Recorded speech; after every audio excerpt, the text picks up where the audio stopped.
Il est 7h30 du matin. Pour beaucoup de familles, c'est le début d'une course contre la montre. Une course remplie de tensions, de consignes répétées à n'en plus finir. Ça vous dit quelque chose, n'est-ce pas? Eh bien, imaginons un instant une toute autre réalité. Voici l'histoire de Stéphanie et de son fils Mathis, qui a 8 ans. En à peine 4 semaines, leur routine matinale est passée du chaos le plus total à une sérénité incroyable. On est passé des cris et de l'épuisement à l'autonomie et à la fierté. Alors, qu'est-ce qui a bien pu se passer? Comment ont-ils fait? Bon, alors pour bien comprendre, il faut revenir au début. Avant cette transformation, Stéphanie vivait ce qu'on peut vraiment appeler le cauchemar des rappels. Chaque jour, elle avait cette impression d'être un chef d'orchestre complètement à bout de souffle, obligé de diriger le moindre geste de son fils.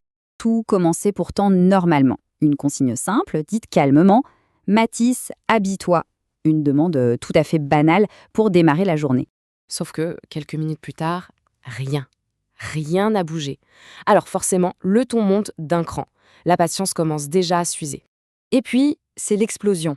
La demande de départ se transforme en un cri, un ordre plein d'exaspération. À ce stade, la communication est complètement rompue.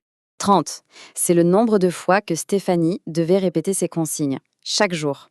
Pas seulement pour s'habiller, mais aussi pour les devoirs, pour ranger sa chambre. 30 rappels qui rythmaient ses journées.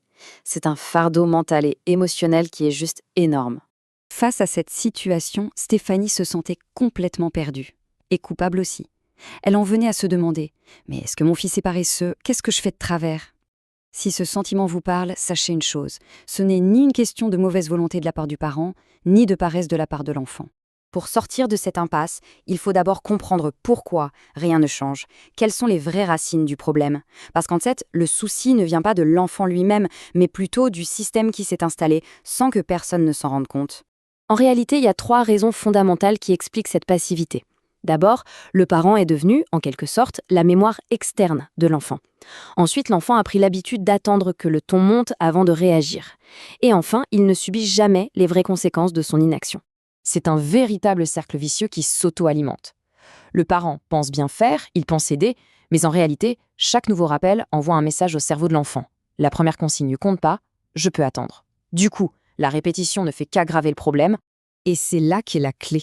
La prise de conscience essentielle, c'est celle-ci. La solution, ce n'est pas d'essayer de réparer l'enfant, c'est de modifier l'approche parentale. C'est en changeant le cadre, le système, que le comportement de l'enfant va évoluer tout naturellement. Alors, comment on fait concrètement? C'est ici qu'intervient une solution vraiment structurée.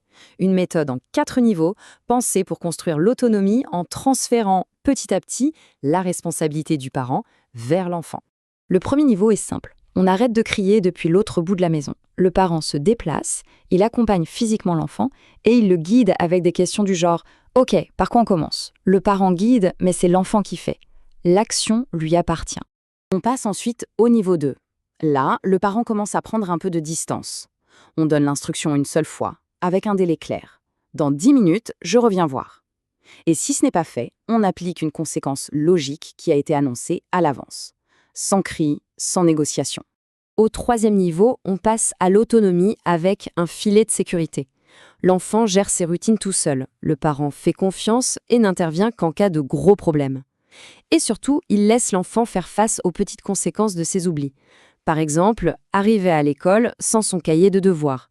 C'est comme ça qu'on apprend. Et enfin, on arrive au but final, l'autonomie complète. L'enfant a vraiment intégré ses responsabilités, le rôle du parent change complètement. Il n'est plus là pour superviser, mais pour être une ressource, un soutien si besoin.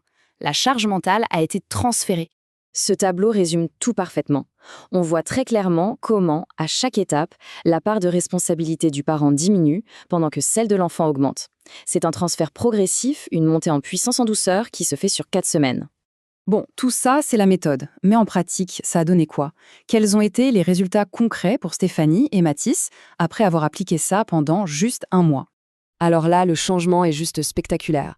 Le nombre de rappels par jour est passé de 30 à moins de 3.